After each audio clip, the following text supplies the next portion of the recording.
کیا ماؤں نے لال جنے تھے؟ کیا دھرتی نے انسان دیکھے تھے؟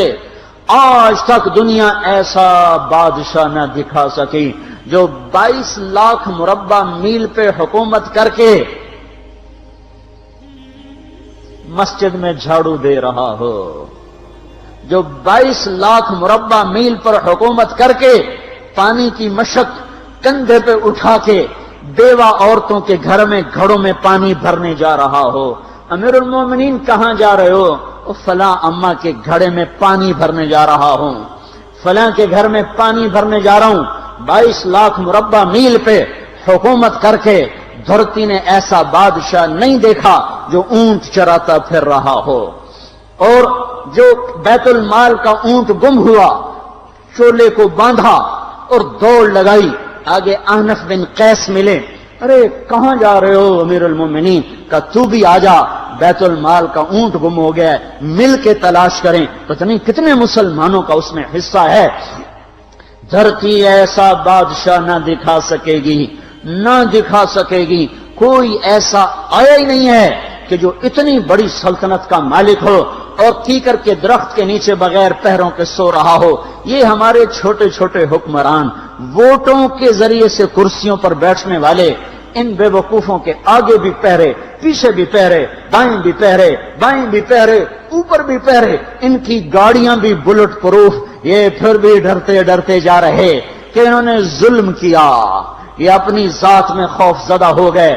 عمر نے اپنے نام کے ساتھ فاروق کا لقب آپ نے کہا عمر فرق بین الحق والباطل، عمر وہ عمر ہے جس نے حق اور باطل میں فرق کر کے دکھا دیا، اس لیے یہ فاروق ہے، اس نے حق اور باطل میں فرق کر کے دکھایا، یہ فاروق ہے۔ حسن بصری فرمایا کرتے تھے اپنی محفلوں کو عمر کے ذکر سے سجاؤ۔ حضرت عائشہ فرمایا کرتی تھیں عمر کے تذکرے کیا کرو کہ جب عمر کا تذکرہ ہوتا ہے تو عدل کا تذکرہ ہوتا ہے، جب عدل کا تذکرہ ہوتا ہے تو اللہ کا تذکرہ ہوتا ہے۔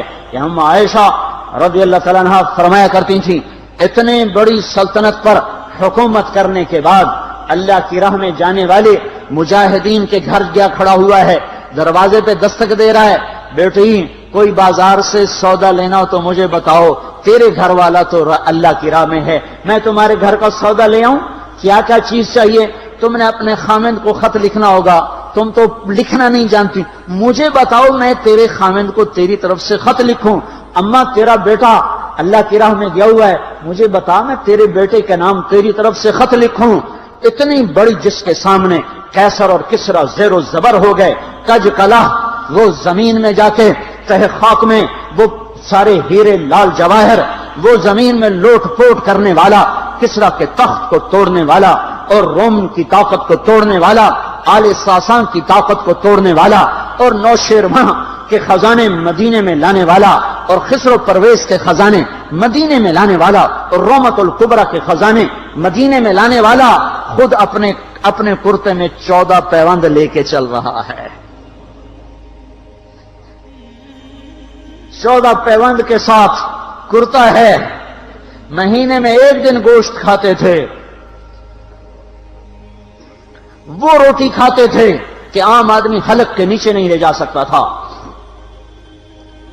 ہے سال کی ابتدا اس شخص کی شہادت سے ہوتی ہے جس کو اللہ نے وہ عزت دی۔ آپ نے کہا میرے 2 وزیر آسمان میں، 2 وزیر زمین میں، آسمان پہ جبریل اور میکائیل میرے وزیر ہیں، زمین پر ابو بکر اور عمر میرے وزیر ہیں۔ آپ فرمایا کرتے تھے ابو بکر عمر اگر کسی بات پہ جمع ہو جائیں تو میں ان کے مشورے کے خلاف کبھی نہ کروں گا۔ ابو بکر تیری مثال ابراہیم کی ہے، عمر تیری مثال نوح علیہ السلام کی ہے، ابو بکر تیری مثال عیسیٰ علیہ السلام کی ہے، عمر تیری مثال موسیٰ علیہ السلام کی ہے۔ آپ مسجد میں آئے، آپ کے دائیں طرف ابو بکر تھے، بائیں طرف عمر تھے، آپ اندر آئے اور کہا دیکھو اسی طرح قیامت کے دن ہم اٹھیں گے کہ میرے دائیں طرف ابو بکر ہوگا، میرے بائیں طرف عمر ہوگا اور ہم ہاتھوں میں ہاتھ دیے ہوئے اٹھائے جائیں گے۔ اور ایک حدیث میں آتا ہے اور میرے قدموں سے بلال کو اٹھایا جائے گا جو نکلتے ہی اذان دے گا، جس کے اسلام لانے نے اسلام کو اونچا کیا، جس کے اسلام لانے نے باطل کو پست کیا، جن راہوں سے عمر گزر جائے شیطان وہ راہیں چھوڑ دیتا تھا۔ عرفات کا میدان تھا، 1.25 لاکھ مقدس ہستیاں سامنے ہیں۔ میرے نبی نے فرمایا اس وقت میرا اللہ میرے سب صحابہ پہ فخر کر رہا ہے اور عمر بن خطاب پہ خاص طور پہ فخر کر رہا ہے، خاص طور پہ فخر ہو رہا ہے، عمر بن خطاب پہ خاص طور پہ فخر ہو رہا ہے۔ میرے بعد کوئی نبی ہوتا عمر ہوتا۔ عمر، میں نے رات جنت میں محل دیکھا، ایک اینٹ موتی کی، ایک یاقوت کی، ایک زمرد کی۔ میں نے پوچھا یہ کس کا ہے؟ کہا گیا ایک قریشی کا ہے۔ میں کہا میں قریشی ہوں، اتنا خوبصورت محل ہے، میرا ہی ہوگا۔ جب جانے لگا تو فرشتے نے کہا یہ آپ کے غلام عمر بن خطاب کا ہے۔ وہ کیا مبارک لوگ ہیں کہ جنہیں نبی کے گھر میں قبر نصیب ہو، ایک طرف ایک ساتھی، ایک طرف دوسرا ساتھی، جن کو نبی کے دو پہلوؤں میں جگہ ملی ہو۔ وہ کیسی عظیم ہستیاں، اتنی بڑی سلطنت کا مالک اور اتنے بڑے عدل کی نشانی بن کر مدینے میں مسجد میں بیٹھے رو رہے ہیں۔ امیر المومنین کیوں رو رہے ہو؟ کہا دجلہ کے کنارے کتا بھی پیاسا مر گیا تو پوچھ تو عمر کی ہوگی، فرات کے کنارے کتا بھی پیاسا مر گیا تو پوچھ تو عمر کی ہوگی۔ راتوں کو پہرے دیے جا رہے ہیں، راتوں کو خبرگیری کی جا رہی ہے۔ مدینے کے باہر ایک خیمہ ملتا ہے، چند بچے ملتے ہیں جو رو رہے ہیں۔ ایک عورت ہانڈی چڑھا کے ڈوئی پھیر رہی ہے۔ پوچھتے ہیں بہن یہ بچے کیوں رو رہے ہیں؟ کہ یہ بھوک سے رو رہے ہیں۔ ہانڈی میں کیا ہے؟ پانی، کچھ بھی نہیں۔ کیوں چڑھایا ہوا ہے؟ بہلانے کے لیے۔ سو جائیں گے روتے روتے، میرا اور عمر کا اللہ کے ہاں فیصلہ ہوگا۔ تو عمر کی ہچکیاں بن گئیں کہ عمر کو بہن تیرے حال کی کیا خبر؟ کہ پھر ہمارا بادشاہ کیوں بنا ہے؟ اگر ہمارے حال کی خبر نہیں لیتا تو ہمارا خلیفہ کیوں بنا ہے؟ پر لگ گئے، بیت المال سے سامان نکالا، بوری بھری، سر پہ اٹھائی، کمر پہ اٹھائی۔ غلام اسلم نے کہا میں اٹھاؤں؟ کہ قیامت کے دن بھی میرا وزن تو اٹھائے گا۔ اسی طرح بھاگے ہوئے آئے، پنیر نکالا، آٹا نکالا، گھی نکالا، شہد نکالا، ڈال کے ہانڈی میں نیچے آگ، خود دھواں، گیلی لکڑیوں میں پھونکے مار مار مار آگ جلائی، حلوہ تیار کیا، پھر پلیٹوں میں ڈال ڈال کے بچوں کو کھلایا۔ وہ عورت کہنے لگی کاش عمر کی بجائے تو خلیفہ ہوتا۔ تو یہ نہیں کہا کہ میں ہی عمر ہوں، میں ہی عمر ہوں۔ فرمایا جب کل تو امیر المومنین سے ملے گی تو مجھے بھی وہیں دیکھ لے گی، مجھے بھی وہیں پا لے گی۔ پھر وہاں بیٹھ کے دیکھتے رہے، اٹھ کے چل دیے۔ بچے ہنسنے لگے، کھیلنے لگے تو اپنے غلام سے فرمایا میں نے انہیں روتا دیکھا تھا، میرا جی چاہا میں انہیں ہنستا بھی دیکھوں۔ 22 لاکھ مربع میل پہ اسلام پھیلا کر حکومت اس سے بھی بڑے علاقے میں لوگوں نے کی۔